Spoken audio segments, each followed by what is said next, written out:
I've been asked a few times now what equipment I use when I go deer stalking. So I've put together a little video just detailing the equipment I use. From my rifle, to my scope, to my binoculars, to my knives, to my thermal imager and my ammunition. I'll start off by talking about my rifle. It's the SAKO S20 in 270. I got this back in 2021 when I was going on the bass stalking scheme for the first time, because I only had my 243 and I needed lead-free ammunition to be able to shoot on the scheme. And they didn't really make lead-free ammunition back then. So I asked a few forestry managers, they all recommended the 270. And I've never really looked back. I use this rifle from everything from muntjac all the way up to red deer, and it never really does me wrong. It's a good punchy rifle for dropping deer, especially in the forestry where you don't want them running too far because it's easy to get lost and lose deer.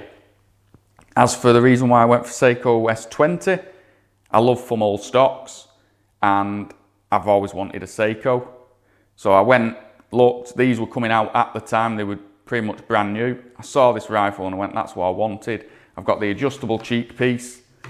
The pistol grip is really comfortable.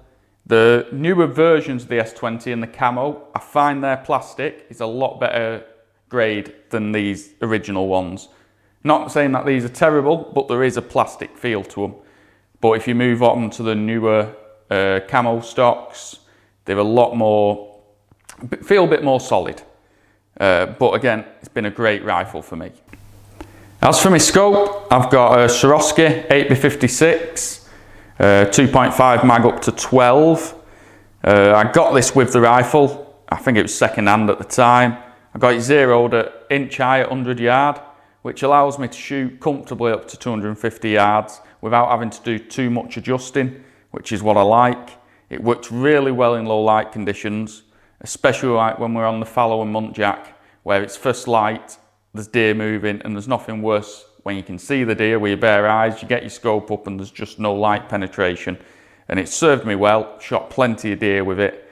And as I say, being able to adjust the magnification is a plus, because I used to have a fixed magnification scope and used to always say, oh, you don't need to adjust distance. If it's in range, you don't need to fiddle about. But especially when you're on the muntjac and they're up close and personal, you can turn that mag right down and you can actually see the full picture instead of you just being stuck trying to scan through trees and spot the deer.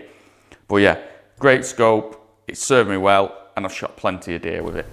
As for my moderator, I've got a Wildcat, mainly just because that's what was recommended to me by forestry. I'm not a gun tech, it doesn't really matter to me, as long as it works, does the job, that's all I'm interested in. It's an over barrel mod, so it keeps that length down, so when I'm cutting through all the trees in the forestry, it's not scratching on everything, getting caught on stuff, so it's slightly out the way, and that's all I want in a moderator. I've got a bipod, which, if I'm honest, I'm very rarely use, but it's just a bit of habit. Since I was a kid, I've always had bipods on my rifles, and this one I think's been on my air rifle, my rimfire, everything. So I've had this since I was probably 12 years old, and it's just that 1 in 50 shot where a bipod comes in handy, and I'm thankful I've got it on. Now on to my most important bit of kit, my trigger cam. I've been using this for a few years now, and without it I wouldn't have been able to make a lot of videos, because I'm out on my own all the time. I just need something where I can shoot and it's not impeding me, and this does it. It doesn't record well in low light conditions, but not many cameras do. So sometimes I get footage, sometimes I don't. But what I do like about it as well, even if you're not doing it to upload to the internet, or you can just use it for your own personal use, and it helps for, say you're shooting in forestry, you can pick that shot site up by just going back to the footage. I've used it a few times where I've been walking in the wrong area looking for blood trails, gone back to the footage and I've looked on my phone, it's like, oh, I'm 20-30 yards over that way, and it just gives that bit of confirmation of the shot. But yeah, recommend them, especially if you're going to be doing some shooting videos.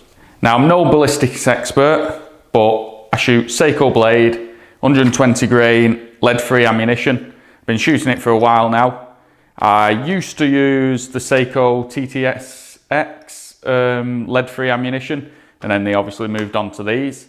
And I've shot a few other lead-free over the years, and I've had mixed results, but these are consistently good. I have no issues with them. Leave good blood trails and good expansion holes on the exit wound, so that's why I use them. And as I say, a few of my grounds I have to use lead-free, so it's just easier to stick consistently with these. For my binoculars, I have LEICA GEOVID 8x42s. I've been using these for years. They were my first proper set of binoculars.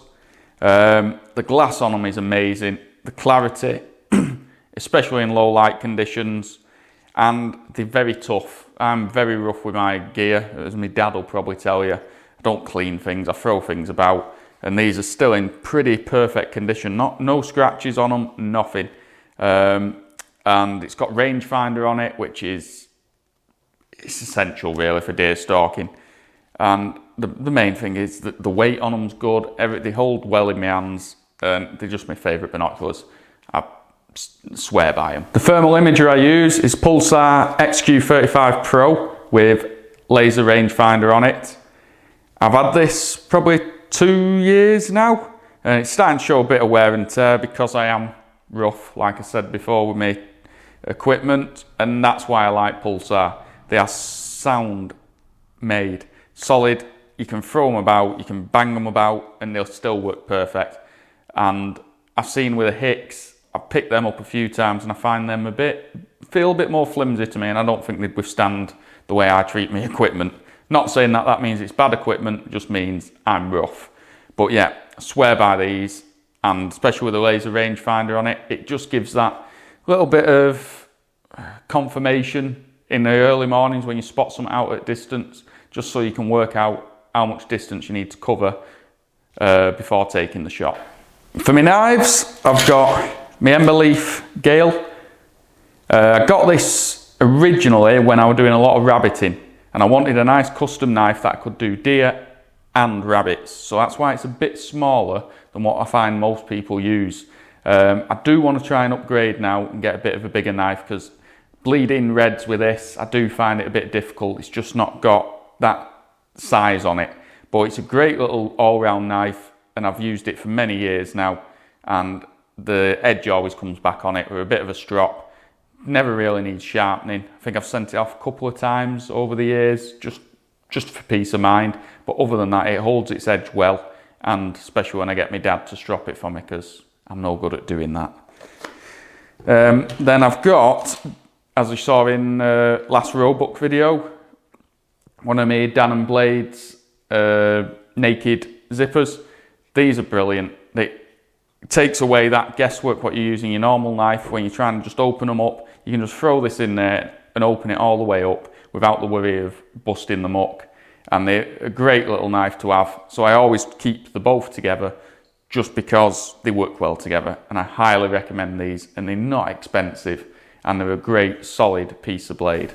Right, that's most of the equipment shown. I didn't show me sticks because all sticks are the same to me. I do use Viperflex because I do find them the best, but I don't know what much more I could show you on the sticks. But I hope you liked the video. Don't forget to like and subscribe. I didn't go into massive detail with the equipment because I'm not an expert on equipment. I use stuff, what I like the look of, feel of, and what works for me. I don't go into all the ballistics, I don't go in all the features, because I'm just a recreational deer stalker. I like what I like and I use it. But hopefully you like the video, and we can push them subscribers up to 1,000 this year. We're really close, and I appreciate everyone who interacts with the videos. And I should see you next week on some Roebucks.